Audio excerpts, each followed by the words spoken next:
We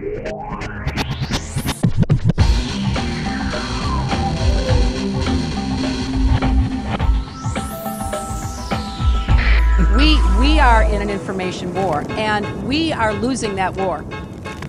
This is Robert Foster for Rap News once again, and what an eventful past few months it's been. History has certainly been happening, pyramids trembling and regimes unraveling, dictatorships being shaken in Tunisia, Egypt, Algeria, Bahrain, and now in Libya. And in media, an army of indie pioneers has emerged to pwn injustice through the cybersphere, facing riot gear with status updates and Twitter feeds, bringing peeps to the streets in corrupt state. And while the West stands by and applauds the protest, posing as the model of freedom for the rest, the world asks, where will the revolution begin next? Wait, it's our reporter John Pilger live from the Middle West. That's correct, Robert. I'm here in Wisconsin, where teachers and workers have started revolting. In the depths of this dark, corporatist kingdom, people have finally dared to utter the word freedom.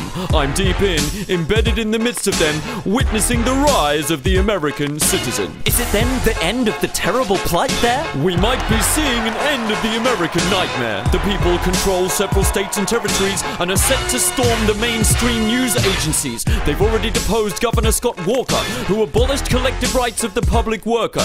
There's rage here at the genocide of the middle classes, rising poverty, food costs, and medical crisis. This is the war you don't see on television. The people have had it with this fascist prison and the two-party dictatorship that's arisen under the iron fist of the Republicrat system. It just goes to show that you never know. Even the most oppressive regimes can be dealt a blow. Thanks for this news, John. So how will the world receive it? Let's cross live to Egypt first and speak with the fearless Asma Mahfouz, whose vlogs filled Tahrir Square with activist youth. Hello to you on the channel Rap News. Asma Mahfouz, do you mind if we ask for your views? Sure, the American people have suffered abuse and must choose if be slaves of tyrannical crooks or join us in the race into the modern era by taking up arms with Facebook and Twitter. We join in prayer for Americans tonight as they struggle for their basic human rights. So how can the world help soothe their plight? Hang on, Robert, someone's coming through on Skype. Hello? Hello, Asma, this is Ranin Salam in Baghdad. We just got news of revolting Americans. And? As you know, Iraq was invaded by the US to depose our brutal dictator. So please, to let the UN hear our statement, the Iraq people stand ready to return the favor. We'll send in our troops to save them from hell, drop shock and bombs and uranium shells. And what about the threat of fundamentalist Christians? We'll liberate them and give them a secular system. Yes, we'll save them, even the heathens. This is Operation Ensuring American Freedom. So, BRB, Robert, I have another friend online. Our sister Nisreen logging in from Palestine. Salam, all of us in the occupied territory stand in solidarity with the oppressed of North America. Yes, wait, I'm surprised. I guess I never realized that people in Palestine would have sympathized with one of Israel's most ardent allies. No, I must clarify. We pledge support for the indigenous nations who, like us, have lost their lands to colonization, like the Lakota uphold the Treaty of Fort Laramie and the true sovereign owners of occupied Hawaii. I see, so Robert Waite, lead singer of U2, has just uploaded a charity song to YouTube. Look! Thanks, Asma, but now for our next guest. From within the regime, TV host Glenn Beck. So Glenn Beck, what's your view of these events? Hello, America. It's me, Glenn Beck. I've been educating the viewers on my redneck show to pay attention to the coming insurrection. This is not a popular uprising.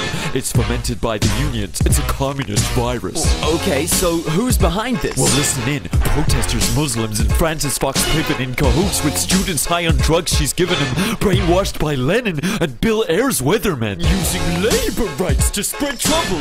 They need to be clubbed over the head with shovels! But is it not that the American people are protesting because of genuine grievances? America does have the world's highest incarcerated population. 2 million behind bars. And although people were robbed blind by Wall Street, Only Bernie Madoff went to jail for it. Oh, don't listen to him, America. The perfect storm is within. Students, Islamists, Google, all of them. They've thrown in their lot against liberty, against Israel, God, capitalism, and stability. Look, it's obvious. This is George Soros, who funded the Egypt uprising and all the followers through his Open Society Institute, backed by, oh, could it be the Muslim Brotherhood, who walk in step with who? Iran, and want the doomsday caliphate of the 12th Imam. Oh, well, that's great. Communist Islam. Yes, kids, that's the real enemy of this land. Okay, well, Glenn, stay near and we'll get your reaction to other opinions around the world as they happen. First, we have to take the next caller, Carlos Barranquilla, on the United Statesian border. Carlos, you're with a charity. Tell us, what do you do? Bueno, this NGO is called Gringos Are Humans Too. The US can't give its citizens even basic services, so for the last 30 years we've been sending aid workers in as maids and servants, and it's urgent that the aid keeps flowing while the people take on this regime. What's this? What the heck did that taco vendor say? Mexican aid workers? No way in hell, Jose. The Tea Party will shoot these hordes of immigrants on sight. We'll defend our borders for militias and fight. Listen, Colero, the walls and the fences and things, they ain't to keep us out, they're to keep Americans in. Okay, the guest who will ask next is Venezuelan President Hugo Chavez. What's your reaction as the revolution enlarges? Gracias. In primer lugar, buenas tardes. The causes of this uprising are dangerous. Capitalist gangsters, oligarchs, who keep 14% of the peasantry crying, living life below the poverty line. So Venezuela is sending cheap oil to heat their homes in the winter and ease the toil. En nombre de Bolívar, acepten nuestra caridad, es una expresión de la solidaridad. I speak on behalf of our merciful creator. Whoever accepts communist oil is a traitor. Wait, more breaking news coming in from John Pilger. Robert, I'm outside the Fox building. Rebels have breached the perimeter. They're inside. Whoever they find is unlikely to survive. So they've arrived? I'll hold off the baying hordes.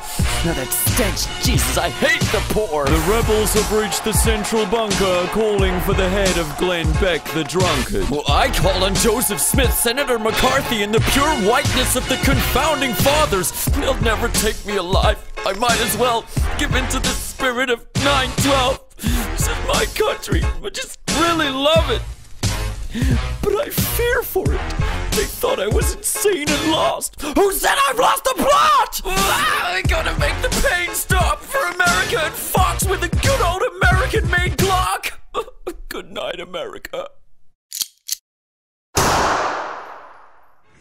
Well, dear viewers, I'm sure you all agree, it's wonderful to witness these jolly scenes. We've seen our brothers and sisters make history in North Africa and across the Middle East. But sympathy to our poor cousins in the far west, on whose shoulders has fallen this large test, this quest, this incredible fight. In some sense, we are all Americans tonight. As worldwide the pyramids of power are jogged, let us remember the bigger journey we're on. Long ago, we embarked on this great adventure, yet humanity still remains an ideal we aim for. What may be said of so-called revolutions? Are they not baby steps in our ongoing evolution? The road is long, and despite our talk of civilization, we're still far from that destination.